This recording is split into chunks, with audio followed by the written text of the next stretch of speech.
ನನಗಿಲ್ಲ ನಂಗೆ ಒಂದು ನಿಮಿಷ ಅವಕಾಶ ಕೊಡಿ ಸರ್. ಒಂದೇ ನಿಮಿಷ ಮಾತಾಡೋಕೆ ಸರ್. ಈಗ ನೀವು ಮಾತಾಡಿರ್ತಕ್ಕಂಥ ಡಾಕ್ಟರ್ ಬಾಬಾ ಸಾಹೇಬ್ ಅಂಬೇಡ್ಕರ್ ಬಗ್ಗೆ ಮಾತಾಡಕ್ಕೆ ನಿಮ್ಗೆ ಏನು ಯೋಗ್ಯತೆ ಇದೆ ಸರ್? ಒಂದು ನಿಮಿಷ ನಿಮ್ಗೆ ಯೋಗ್ಯತೆ ಏನಿದೆ?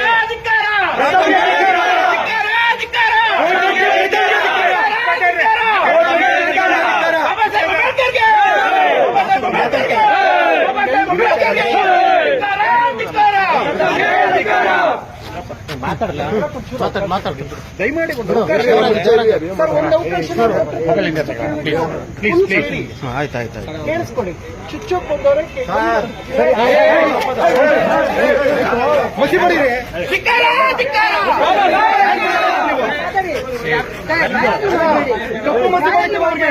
ಬಾಬಾ ಸಾಹೇಬ್ ಬಗ್ಗೆ ಏನಕ್ಕೆ ಅವಹೇಳನಕಾರಿ ಯಾವತ್ತು ಮಾತಾಡಬೇಕು? ಯಾಕೆ ಆವೇಶ ಹೇಳಿಲ್ಲ? ಸ್ಟೇಷನ್ ಮುಂದೆ ಈ ತರ ಮಾಡೋದು ನೀವು?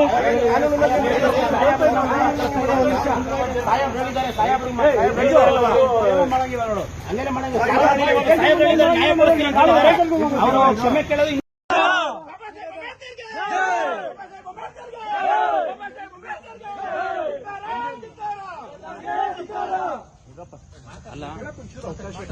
ದಯಮಾಡಿ ಒಂದು ಅವಕಾಶ ಸರ್. ಒಂದು ಅವಕಾಶ ಕೊಟ್ಟಿರ್ತಾರೆ. ನೆಕ್ಸ್ಟ್ ಕೇಳಬೇಕು.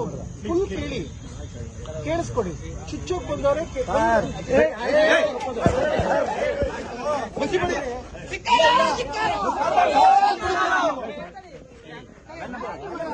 ಕಪ್ಪು ಮಚ್ಚು ಬಳಿತವರಿಗೆ ಬಾಬಾ ಸಾಹೇಬ್ ಬಗ್ಗೆ ಏನಕ್ಕೆ ಅವಹೇಳನಕಾರಿ ಯಾವತ್ತು ಮಾತಾಡಬೇಕು? ಯಾಕೆ ಆವೇಶ? ನಾ ಹೇಳಿಲ್ಲ ಕ್ರಮ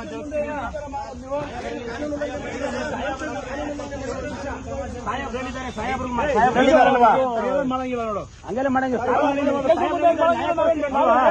ಅವರು ಕ್ಷಮೆ ಕೇಳೋದು ಇನ್ನೊಂದು ಮಾಡ್ತಾರೆ. ಇದು ಸುಮ್ಮನೆ ಇರು ಮಂಜು. ಅಲ್ಲ ಇದು ಏನಪ್ಪಾ ನೀವೆಲ್ಲ ನಾವು ನಿಮ್ಗೆ ಬೆಲೆ ಕೊಡ್ತೀವಿ. ಕಾನೂನು ಕೈಗೆ ತಗೋಬೋದಾ ನೀವು ಹೇಳಿ? ಕಾನೂನು ಕೈಗೆ ತಗೊಳ್ಳೋದಕ್ಕಿಂತ ಮಾತಾಡಪ್ಪ, ಮಾತಾಡು, ಆರ್ಗ್ಯುಮೆಂಟ್ ಮಾಡು. ಕಾನೂನು ಕೈಗೆ ತಗೊಳ್ಳೋದಕ್ಕಿಂತ ಮುಂಚೆ ಕೈ ಮಾಡೋದು ತಪ್ಪಲ್ವಾ? ನಾವು ಕೈ ಮಾಡಿಲ್ಲ ಸರ್. ಕಪ್ಪು ಮಸಿ ಬಳಿಯೋದಕ್ಕೆ ಪ್ರಯತ್ನ ಮಾಡಿದೀವಿ ನೋಡಿ. ಅವೆಲ್ಲ ಮಾಡಕ್ ಹೋಗ್ಬಾರ್ದು. ಅವೆಲ್ಲ ಕಪ್ಪು ಮಸಿ ಬಳಿಯೋದಕ್ಕೆ ಟ್ರೈ ಮಾಡಿದೀವಿ. ಅದನ್ನು ತಪ್ಪೇ ಕಾನೂನು ಪ್ರಕಾರವಾಗಿ. ಅದು ತಪ್ಪು ತಾನೆ ಸರ್. ಇವಾಗ ನಾವು ತಪ್ಪು ಮಾಡಿ ಆಯ್ತು ಸರ್. ನಿಮ್ಮ ಲೆಕ್ಕಾಚಾರದಲ್ಲಿ ತಪ್ಪು ಅಂದ್ರೆ ನಮ್ಮ ಮೇಲೆ ಎಫ್ಐಆರ್ ಮಾಡಿ ಸರ್. ಅವ್ರು ಮಾಡಿರ್ತಕ್ಕಂಥದ್ದು ತಪ್ಪು. ಅವ್ರು ಮಾಡಿರ್ತಕ್ಕಂಥ ತಪ್ಪು ಸರ್. ಏನ್ ಹೇಳಿದೆ ಸರ್? ಕಟ್ಟ ಕಡೆಯ ವ್ಯಕ್ತಿಗಳು ಕೂಡ ಬಾಬಾ ಸಾಹೇಬ್ ಕೊಟ್ಟಿರತಕ್ಕಂಥ ಸಂವಿಧಾನದ ಅಡಿಯಲ್ಲಿ ಜೀವನ ಮಾಡಿರ್ತಕ್ಕಂಥದ್ದು ಇದು ನಾವು ಖಂಡಿಸ್ತೀವಿ ಸರ್. ಈ ಕಣ್ಸಪ್ಪ ಒಳ್ಳೇದು, ನೀವು ಮಾಡ್ರಿ. ನೀವೇನೇನ್ ಕಾನೂನು ವ್ಯಾಪ್ತಿಯಲ್ಲಿ ಏನೇನು ನೋಡ್ಕೊಂಡು ಮಾಡ್ರಿ. ಬಟ್ ಇಲ್ಲಿ ಸ್ಟೇಷನ್ ಬಂದು ನೀವು ಆ ರೀತಿ ಮಾಡ್ತೀರಂತ ಸರ್. ಸ್ಟೇಷನ್ ಅಲ್ಲಿ ಮಾಡಿಲ್ಲ. ಸ್ಟೇಷನ್ ಇಂದ ಈಚೆಗಡೆ ಸರ್. ಇದು ಸಾರ್ವಜನಿಕರ ಆಸ್ತಿ. ಅದು ಕೂಡ ಎಸ್ ಪಿ ಸಾಹೇಬ್ರ ಆಫೀಸ್ ಮುಂದೆ ಮಾಡಿರ್ತಕ್ಕಂಥದ್ದು. ಅದು ಕೂಡ ಸಾರ್ವಜನಿಕರ ಆಸ್ತಿ. ಅದು ತಪ್ಪಾಗ್ತದೆ ನೋಡು. ಏನಿದೆ ರೈಟಿಂಗ್ ಅಲ್ಲಿ ಬರ್ಕೊಡ್ರಿ. ನೀವೇನ್ ಕೊಡ್ತೀರಾ ಕಂಪ್ಲೇಂಟ್, ಅದ್ರ ಬಗ್ಗೆ ಕ್ರಮ ಜರುಗಿಸ್ತೀವಿ. ಈಗ ಆಲ್ರೆಡಿ ಇಡೀ ರಾಜ್ಯದಲ್ಲಿ ಎಲ್ಲಾ ಕಡೆನೂ ಇದ್ರ ಬಗ್ಗೆ ಚರ್ಚೆ ಆಗ್ತದೆ. ಎಲ್ಲಾ ಕಡೆ ಇದ್ರ ಬಗ್ಗೆ ದೂರು ಕೊಡ್ತಾ ಇದಾರೆ. ಆ ದೂರು ಕೊಟ್ಟಿದ್ದ ಕಂಪ್ಲೇಂಟ್ ಅಲ್ಲಿ ಎಲ್ಲಾ ಕಡೆ ಎಫ್ಐಆರ್ ಮಾಡಕ್ ಸಾಧ್ಯ ಇದೆಯಾ? ಇಲ್ಲ ತಾನೆ ಸರ್. ಇಲ್ಲಿ ಡೈರೆಕ್ಟ್ ಆಗಿ ಸ್ಟೇಷನ್ ಬಂದಿದ್ದಾರಲ್ಲ ನಿಮ್ಗೆ ಕಾನೂನು ನಿಮ್ಗೆ ಚೆನ್ನಾಗಿ ಗೊತ್ತಿದೆ. ಎಲ್ಲಾ ಕಡೆ ದೂರು ಕೊಡ್ತಾ ಇರಬೇಕಾದ್ರೆ ಎಲ್ಲಾ ಕಡೆ ಎಫ್ಐಆರ್ ಆಗೋದಿಲ್ಲ. ಎಲ್ಲಿ ಇನ್ಸಿಡೆಂಟ್ ಆಗಿದೆ ಅಲ್ಲಿ ಎಫ್ಐಆರ್ ಮಾಡ್ತಾರೆ. ಈಗ ನಾವು ಇಲ್ಲಿ ನೀನು ದೂರು ಕೊಟ್ಟರುವೆ ನೀವು ಅದನ್ನ ತಗೊಂಡು ಎಲ್ಲಾಗಿದೆ ಇನ್ಸಿಡೆಂಟ್ ಅನ್ನು ಕಳ್ಸಿಕೊಡ್ತೀನಿ. ಇಲ್ಲೇ ನೀವು ಮ್ಯಾನ್ ಹ್ಯಾಂಡಲ್ ಮಾಡಕ್ ಹೋದ್ರೆ ತಪ್ಪಲ್ಲ. ನಾವು ಮ್ಯಾನ್ ಹ್ಯಾಂಡಲ್ ಮಾಡಿಲ್ಲ. ತಪ್ಪು ಮಂಜು.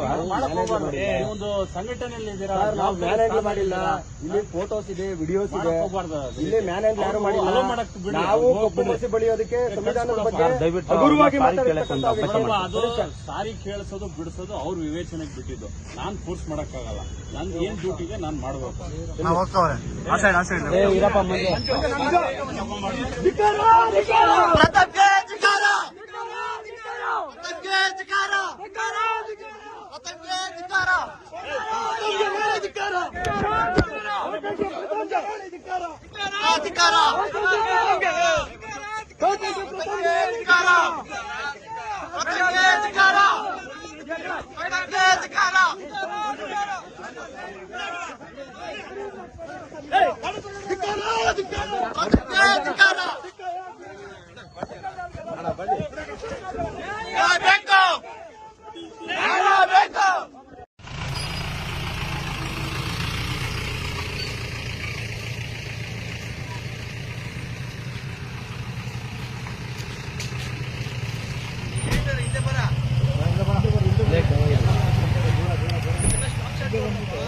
ಲ್ಯಾಂಡ್ ಶೆಡ್ ತಗೊಂಡ್ರು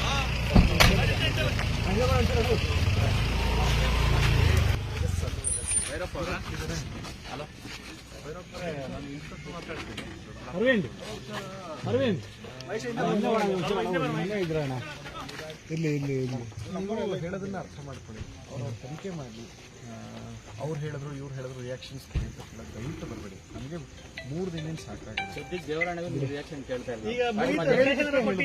ಇಲ್ಲ ಇಲ್ಲ ನಾವು ಕೇಳ್ತಾ ಇಲ್ಲ, ಅರ್ಥ ಮಾಡ್ಕೊಳ್ಳಿ ನೀವು. ಕಟ್ಟತೆ ಆಕ್ಚುಲಿ ಅವತ್ತು ನಾನು ಅವತ್ತು ದೇವಸ್ಥಾನಕ್ಕೆ ಹೋಗಿದ್ ನಿಜ, ದೇವಸ್ಥಾನಕ್ಕೆ ಹೋಗಿದ್ ನಿಜ. ನಾನು ದಾಸ ಎಲ್ಲ ಜೊತೆಲೆ ಹೋಗಿದ್ದು ದೇವಸ್ಥಾನಕ್ಕೆ ಹೋಗಿದ್ ನಿಜ. ಅಲ್ಲಿ ನಾನು ರಕ್ಷಕು ದಾಸ ಎಲ್ಲ ಜೊತೆಲೆ ಊಟ ಮಾಡಿದ್ ನಿಜ. ಊಟ ಮಾಡೋ ವೇಳೆಯಲ್ಲಿ ಇವರು ಪ್ರಥಮ್ ಬರ್ತಾರೆ, ದೇವ್ರ ನಮಸ್ಕಾರ ಮಾಡ್ಕೊಂಡು ಬಂದು ಎದುರುಗೆ ನಮ್ಮ ಎದುರುಗೆ ಬಂದು ಕೂತ್ಕೊಂಡು ಊಟ ಮಾಡ್ತಾರೆ. ಚೆನ್ನಾಗೆ ಮಾತಾಡ್ಕೊಂಡು ಚೆನ್ನಾಗೆ ಹೋಗ್ತಾರೆ. ಊಟ ಆಗಿ ಕೈಯೆಲ್ಲ ತೊಳ್ಕೊಂಡು ವಾಪಸ್ ಬರೋವಾಗ ಗಲಾಟೆ ಆಗಿಲ್ಲ ಅಂತ ಹೇಳ್ತೀರಿ, ನೀವು ಆ ರೀತಿ ಮಾಡಿಲ್ಲ ಅವ್ರ ಆರೋಪ ಮಾಡಿದಾಗ. ಖಂಡಿತ ಇಲ್ಲ. ಯಾಕೆ ಸುಳ್ಳು ಕಂಪ್ಲೇಂಟ್ ಕೊಟ್ರು? ಅವ್ನ್ ಪಬ್ಲಿಸಿಟಿ, ಅವನು ನಿಮ್ಗೆ ಗೊತ್ತು ಹುಚ್ಚ, ಎಲ್ಲಾ ಚಾನಲ್ ಅಲ್ಲಿ ನೋಡ್ತಿದ್ರ, ಅವ್ನ ಬಗ್ಗೆ ಮಾತಾಡಕ್ಕೂ ಯೋಗ್ಯನಲ್ಲ ಅವನು. ರೆಕಾರ್ಡ್ ಮಾಡ್ಕೊಂಬಿಡಿ ಅವ್ನ ಬಗ್ಗೆ.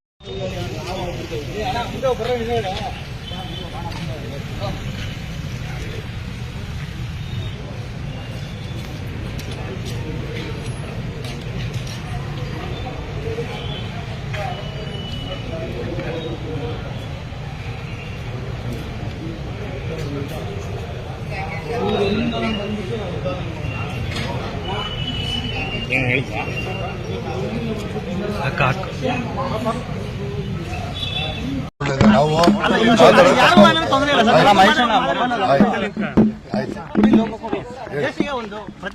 ಹೇಳಿ ಸರ್, ಏನ್ ಹೇಳಿ ಸರ್? ಓಕೆನಾ ಕ್ಯಾಮ್ರಾ? Okay sir. ಈಗ ಪ್ರಥಮ್ ಅವ್ರು ಹೇಳ್ತಾರೆ, ಈಗ ಪ್ರಶ್ನೆ ಮಾಡ್ತಾರೆ ಇದ್ರು ಅವರು ಶಿವ ಮೇಲೆ ಆಣೆ ಮಾಡ್ತಾರೆ ಸರ್. ನಾವು ಹಣೆ ಮಾಡ್ತೀವಿ ಸರ್. ಆಕ್ಚುಲಿ ಹೋಗ್ದಿರೋ ಓದೆ ಅಂತ ಹೆಂಗ್ ಒಪ್ಕೊಳ್ಳಿ? ನನ್ನ ಬರ್ಡೇ ಬಂದು ಲಾಸ್ಟ್ ಮಂತ್ 25th ಆಗಿರೋದು, ಈ ಮಂತ್ 25th ತೋರಿಸ್ತಾ ಇದ್ದಾರೆ ಸರ್. ಈ ಕಾನೂನು ಪ್ರಕಾರ ನನ್ನ ಮೇಲೆ FIR ಆಗಿದ್ದು, ಬೇಲ್ ಮಾಡಿಸ್ಕೊಂಡು ಸ್ಟೇಷನ್ ಬಂದಿದ್ದೀನಿ. ಮುಂದೆ ಕಾನೂನು ಹೋರಾಟ ನಮ್ಮ ಲಾಯರ್ ಇದ್ದಾರೆ ಸರ್, ನೋಡ್ಕೊಳ್ಳಿ. ದರ್ಶನ್ ಅವ್ರ ಮೇಲೆ ಸರ್ ನಾನೇಂತ ಸರ್ ಇಲ್ಲ ಇಲ್ಲ, ಆಕ್ಚುಲಿ ಏನದು ಸರ್, ಜೈಲದಾಗ ಇಡೀ ಕರ್ನಾಟಕ ಇವತ್ತು ಬಂದಿರೋದು. ದರ್ಶನ್ ನಾವು ಬೆಡ್ ಮೇಲೆ ಕೊಟ್ಟಿದ್ದು, ಯಾವುದೋ ಶಾಂಪು ತೋರಿಸ್ತಾ ಇದೆ, ಯಾರೋ ಕಿಡಿಗೇಡಿಗಳು ಹಿಡಿದಿದ್ರು. ಅದೇ ಫೋಟೋನ ಇವ್ರು ಎಲ್ಲಾ ಕಡೆ ಹೇಳ್ತಾ ಇದ್ರೆ ಅದೆಲ್ಲರೂ ಗೊತ್ತಿರೋ ವಿಷಯ. ಇವ್ರು ಫಿಲಮೋ ಇಲ್ಲ ಅವ್ರ ವೈಯಕ್ತಿಕ ಇದೆಯೋ ಗೊತ್ತಿಲ್ಲ. ನಾನಂತೂ ಫಿಲಮ್ ಇಂಡಸ್ಟ್ರಿಯಲ್ಲಿ ಇಲ್ಲ. ಏನಿದ್ರು ಕಾನೂನು ಪ್ರಕಾರ ಹೋರಾಟ ಮಾಡ್ತೀವಿ. ನಮ್ಮ ಲಾಯರ್ ಹತ್ರ ಕೇಳ್ಕೊಳ್ಳಿ ಸರ್, ನೀವು ಎನಿ ಡೌಟ್.